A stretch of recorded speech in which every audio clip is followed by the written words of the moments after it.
Hi everyone, welcome back to Walk the Talk Show. We really want to thank you for subscribing. Thank you for hitting the notification button so that when we have these shows, you're able to be notified. Thank you so much. My name is Damaris Stowe and we're going to talk about untold motherhood stories. And I felt I should start with my story.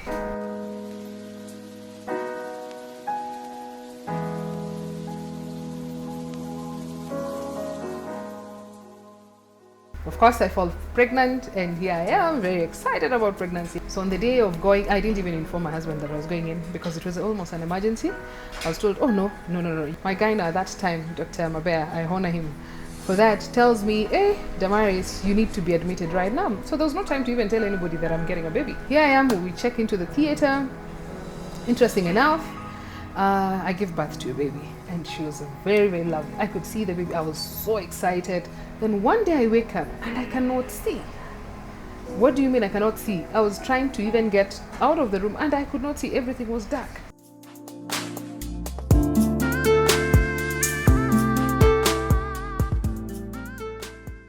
It's kind of very emotional because one of the things I keep hearing people is, oh, why don't you get another child? Oh, you need to have 6 more children, or you need to have, and yet they don't know what you've gone through as a mother and the things you've gone through. So here is my story. Of course, I fall pregnant, and here I am, very excited about pregnancy. I did all the shopping, I did all the everything else. I went for 3D. I got to know the sex of the baby. I was so excited about it. And then came this day I wanted to give birth. And yes, my days were coming up and all that. And I decided, no, I love my home, which is Eldoret. And in this case, I love my doctors in Eldoret. So I told my mom and then family that, you know what, I want to give birth in Eldoret. So here I am. My husband agreed and we had to go to Eldoret. So on the day of going, I didn't even inform my husband that I was going in because it was almost an emergency. I was told, oh no, you need, I was actually going to check in and get the immunization. Then so that I can be able to book in for the dates and find out the rest of the things. And then my doctor, my gyno at that time, Dr. Mabea, I honor him for that, tells me, hey, Damaris, you need to be admitted right now. So there was no time to even tell anybody that I'm getting a baby. So I called my mom and I asked my mom, please bring the clothes and it's an emergency. Here I am, we check into the theater. Interesting enough, I give birth to a baby, and she was very, very lovely. I could see the baby. I was so excited, and yes, got the best services. And anyway, 2 days later, I got some crazy headaches, and I was getting very, it was bad. It was headaches that they were throbbing. Meanwhile, this time my husband has joined me in Eldoret and we're in the ward. And I called the doctor and the doctor said, oh, maybe it's just pressure. Let's see what to do. I got 3 injections or whatever it is. Then 4 days later, we got discharged. I went home. But the headaches never went away. And they could check my pressure was fine. Everything was fine. But about 3 weeks into that, the headaches were not going. So I went back. I was admitted again. So here I am, the doctor, I'm seated, and there's a baby here. And we thought maybe Eldoret weren't doing a very good job. So we decided, why don't we get transferred to Nairobi? Here I come to Nairobi, the headaches are bad. Then one day I wake up and I cannot see. What do you mean I cannot see? I was trying to even get out of the room and I could not see. Everything was dark and the headaches were throbbing. So I tell my husband, no. I have bad headaches. My mom had come in with me and my sister-in-law. So I could not see, and they were wondering, what is it that you can't see? I said, yes, I cannot see. They tried everything. So my mom, in her scaredness, she starts screaming. Anyway, rushed to the hospital. The first hospital, went to Aga Khan, and we found out I was admitted. Then here I'm told, oh, you have to sleep in the baby's ward because you have a small baby, blah, blah, blah. So yeah, there we are. I get to sit there. 4 days later, 5 days later, I still cannot see. It's even worse. And we tried everything possible in that hospital. Then we decided, no, maybe we seek now opinion. We went to, there's no hospital. I never went in this Nairobi. Meanwhile, I'm blind. Meanwhile, I can't see my baby. But the frustration, the stresses, I can hear the baby. Everything around me was just crazy. But here I am, I cannot see. And I was wondering, why is it that I can't see? It was a disease that I'm wondering, is it, I went to visit. Actually, I was told one day my auntie came, took me to another person to pray. I think I went to almost everybody who prays just to find out why I'm not seeing. It's 1 month or 2 months later, and I decide no. Finally, there's one doctor I went to see in Kenyatta. misdiagnosed me, gave me some medicines that I think belonged to cancer. I vomited the whole night. Remember all these things now. I'm losing weight and everything else. Every test has been done possibly in this. So I felt the first thing, let me go back to my church.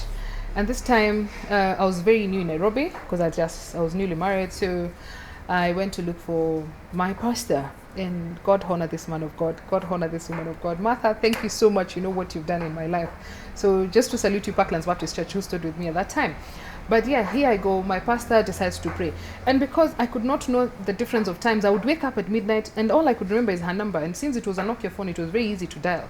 So I dial my pastor's wife's number. And at times she would say, oh, what time is it? And I tell her, Mom, I cannot even tell what time it is because of this. But the headaches were crazy. But they stood by me, they prayed for me, they did everything possible a church would do. A new member, imagine at that time I was very new, it's not like we had even known each other. I was just talking to them on phone because there was a function we had and I had her number. So that's how, and I had attended a few services. But they stood by me at that time. And which I think I needed at that point is I needed the assurance that there's something and there's hope, which Parklands Baptist Church through Reverend Ambrose and Martha gave me as hope at that time. Imagine not seeing your baby, imagine not having finances, because at this time all the hospitals have drained you, we didn't have insurance, we didn't expect this, and nobody could tell what this is. So one day I woke up and my fear of dying and being buried in Langata, I told my mom, no, you know what, and then I remembered one thing. While I used to work at Moi Teaching and Referral Hospital, I reminded God that I did so much, so I'm sure somebody somewhere can help me at Moi Referral. So I decided to go back to the basics where I used to work. We drove down. So when we got to Eldoret, the doctors again admitted me. And by God's grace, I had made very good relations with the doctors there till today. And I meet one of he's a professor right now, and I ask him, and he's one of my best friends. So I ask him, hey, what is it? He actually wants to hug me, but he's seeing I have shades. He's wondering, what is wrong with you? He removes the shades, and now I know. He tells me my eyes were roving. So he's asking my bro who's holding my hand and wondering, why is somebody holding your hand? Damaris, I said, I can't see you. And he was shocked. So immediately I was admitted. Doctors came in, professors, very good, amazing doctors at MTRH. And one of the doctors who I will always say God keeping for all the generations, Dr. Claudio Wino, comes in and says, no, let's read. Let's go back to the basics. It's not migraine. I was carrying a file like this from all the hospitals in Nairobi. So in this case, here I am. I'm admitted again with the baby. And this time I was told, okay, Damaris, because now you have to stop breastfeeding because then again, the medicines we're going to give you will secrete through breast milk. There we are, finances, we start doing none. And here we are. So they say we have to look at the basics. So Dr. Claudio looks back and says, oh, this is what we call pseudotumor cerebri. First thing comes in, I have a tumor in the head. No. He explains, he says, no. It's just a disease, pressure goes into the brain. And maybe perhaps one of these days we'll be able to go and visit him. And he explains to this because later on after I gave my testimony in church, many women were saved through that because it's one of the diseases that women are going through right now and it's not told outside there. So 3 weeks into the hospital, I get back my sight slowly through medication and all that because it had affected ENT, my nose, my throat and all that. So I start seeing my baby again 3 months later. And the baby had grown thanks to my mom and my sister-in-law who had been looking after her. And so, yes, I see, oh God, I have a very beautiful baby. And God, I was very grateful for that. But now the issue came. I could not read B-O-Y as boy. I was reading Y-O-B. So again, back to medications again. So I started reading boy very well. And then, of course, I had weight issues. So I had to start walking and doing a lot of exercise and all that. Anyway, lucky enough, I pulled through. 6 months later, 7 months later, I come back to Nairobi and I'm okay. But it's one of the things that every time you get admitted, you're being asked, what is your problem? You have to say it's pseudotumor cerebri. Most doctors don't know about it. Most people don't know about it. They have to go and read about it. So I would really like to encourage the healthcare system to look into some of the diseases that are coming up and all that. Anyway, that goes. And then 2-3 years later, I get pregnant again. And then here I am, very excited. We had gone back to the village. I was visiting my mom. I was with my younger sister. So I walked to the doctor, and my main gynae in Eldoret, I trust Eldoret that much, it's home. I go to Eldoret and I see this doctor, and then I was doing a scan. And I remember then This particular doctor tells me, doesn't even have the courtesy. He comes and tells me, your baby is dead. I'm thinking, what did you just say? He said, I told you your baby is dead. And what do? The first person, my speed dial, Martha, my mentor, my spiritual mother, Mommy, I've just been told my baby is dead in the stomach. And I'm thinking, what? What is this? What again? Anyway, that again really put me back. I got very stressed, and I told it's the same problem, pressure issues. I should stop getting stressed. And anyway, so we had to come back to Nairobi. And again, my church came through psychology and depression and all this. You've lost a baby. And that procedure of losing a baby again just threw me off balance throughout. It took me time for me to recover back. So again, I recovered fully. I thank God for that. Then I got pregnant again. And here I am, pressure from society. You just have to get a baby and all that. So here I am. I go for my baby. And in this case, it was very successful. So one day, I meet my pastor, because now they had said because of pressure issues, we have to do selective. So I meet my pastor on Saturday, I remember. And I tell my pastor, I need you to pray for me because Monday I'm checking in to go to see the doctor. So here I am, checking into the doctors. And I meet my pastor prays for me, says it will be well, it will be fine, and all that. It was one of my nephew's wedding that day. So I had really had fun. I packed everything. I had been reading a book called by Joyce Meyer called Battlefield, and one of the things he says, God will give you a song of what you need to know. So here I am, Damaris. I start singing. One of the songs that came through was "It Is Well With My Soul." So as I was packing the clothes because I was going in the following day, my husband had been like, oh, you know what?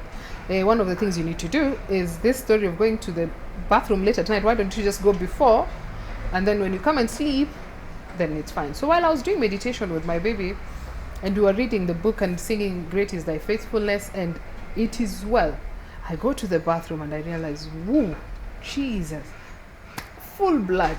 And because I was panicking, I decided again, my pastor's wife, I really fear for this pastor's wife because I'm imagining how many calls they get in a day when they get distressed. Martha, here I am, stressed. What is it? I said, oh, I'm seeing blood all over. What is it? Said, okay, calm down. Here is pastor. Let pastor pray as you go to the hospital. The usual pastor. And as I said, God honor you again. He starts praying. He makes me calm down. He reads all the verses in the Bible. And again, I start thinking, could it be again I'll lose this baby? So here we go. My cousin was somewhere. She must have been partying, I think. Yes, she was partying. So we had to call her again. And so here I go to the hospital, rushed immediately. And they tell you in the theater, oh, your nails need to have been removed. There was nothing. It was an emergency. My doctor at that time was flying in from Israel. Dr. Thagana, God honor you. You know what you've done in my life. So here Dr. Thagana lands in Israel. He leaves his luggage and rushes. He says he'll come and pick them later. He rushes to the ward, comes and sees and says, oh God. And we were trying to get the anesthetist who would understand pseudotumor and how it goes about, because you can't really put me full, you can't make me sleep fully because again the pressure has issues. Oh, this disease.